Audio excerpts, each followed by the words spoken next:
nos enfants de nous aider à la lecture. Les jeunes, Genèse chapitre 33, à partir du 18e verset jusqu'au 23e verset. Exode chapitre 33, à partir du 18e verset. Exode. Les jeunes, ne restez pas dehors. Nous avons besoin de vous ici à l'intérieur.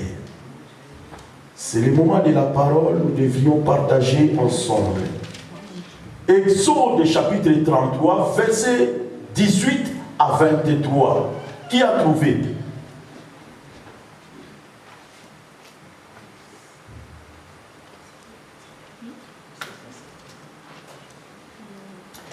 Commençons bien à partir de 17, c'est intéressant. L'Éternel dit à Moïse, je ferai ce que tu me dis, ce que tu me demandes, car tu as trouvé grâce à mes yeux et je te connais par ton nom.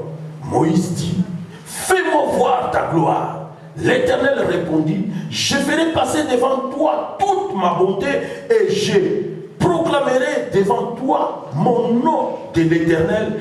Je fais grâce à qui je fais grâce et miséricorde à qui je fais miséricorde. L'Éternel dit, tu ne pourras pas voir ma face, car l'homme ne peut me voir et vivre. On arrête là. Tu ne pourras voir ma face, car l'homme ne peut me voir et vivre. Alléluia. Amen. Moïse a demandé à Dieu, Seigneur, fais-moi voir ta gloire. L'Éternel dit, oui, je passerai devant toi. Je te ferai montrer toute ma bonté. Mais écoute Moïse, personne ne peut me voir et vivre. Amen. Amen. Personne ne peut voir la face de Dieu et vivre. Tu risques de périr et de mourir. Alléluia. Même les anges, il y a des anges qui se couvrent leurs ailes devant la face du Seigneur. Donc Moïse a approfondi son intimité avec Dieu. Dieu lui a permis, oui, je ferai passer ma bonté devant toi. Alléluia. Je ferai ce que tu me demandes. Mais, il y a mais, personne ne peut voir ma face et vivre. Alléluia. Bien-aimé dans le Seigneur, personne ne peut voir la face du Seigneur et vivre. Mais la gloire du Seigneur, elle est permise. Alléluia. Amen. La gloire du Seigneur, tout enfant de Dieu a le privilège de voir la gloire du Seigneur. Sauf la face du Seigneur, elle ne nous est pas permise. Amen. Amen. Bien-aimé, je me suis posé des questions.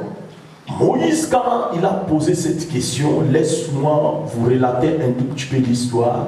Nous sommes dans le livre de Exode chapitre 33.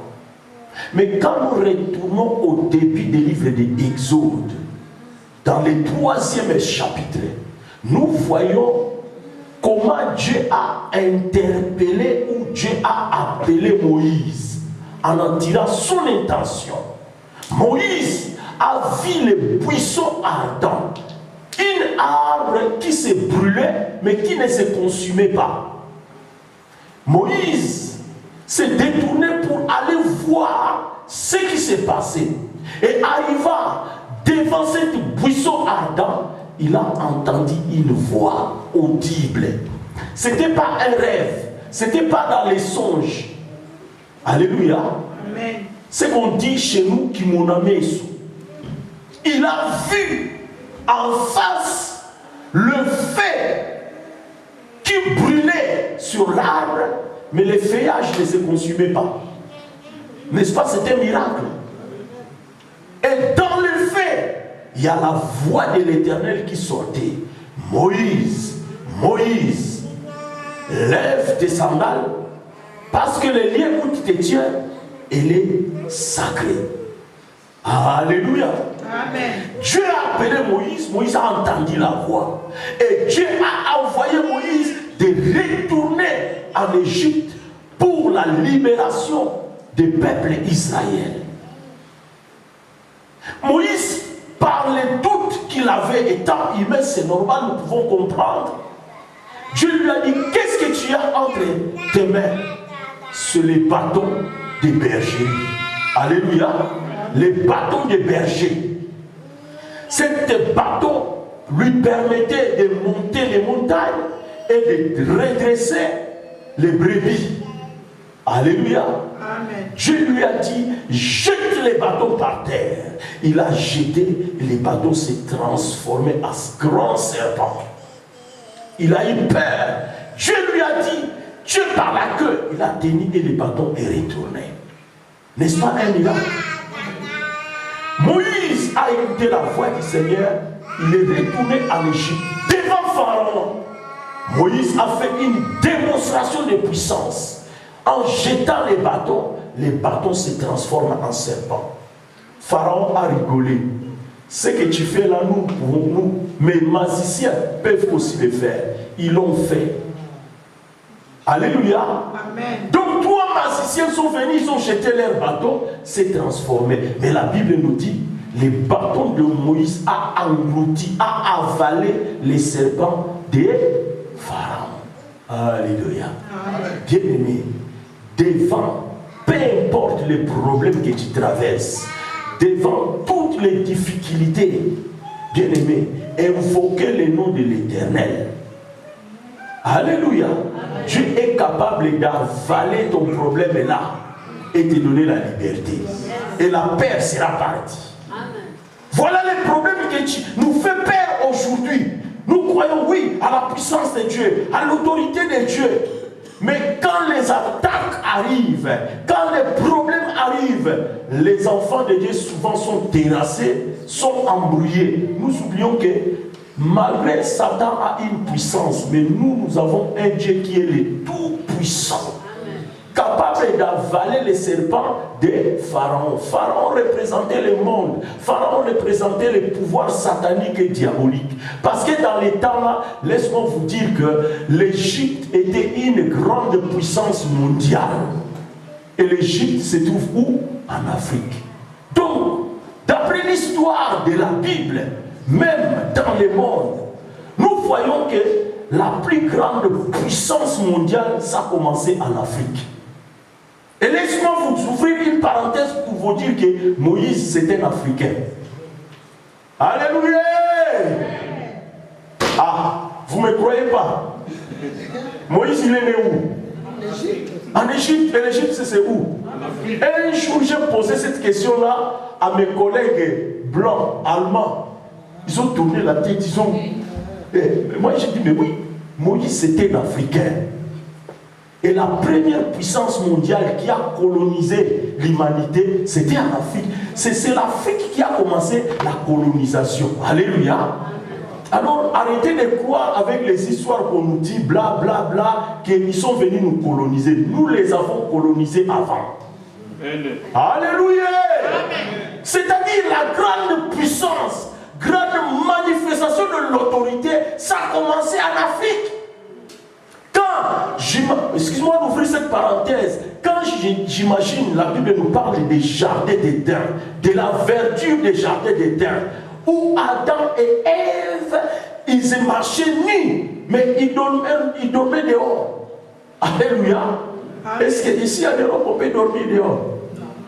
Avec les 4 saisons là. Avec les tout chauds, déjà on commence, les angines et tout. Alléluia. Bref, bien aimé, l'histoire, ça a commencé là-bas. Quand on dit que Samson a déchiré le lion, alléluia, vous croyez c'était où? Ça peut être que là-bas. Donc ne minimisez pas ces pays-là. Il y a une grande puissance. Alléluia. Retournons bien aimé. Moïse a fait une démonstration de puissance devant Pharaon.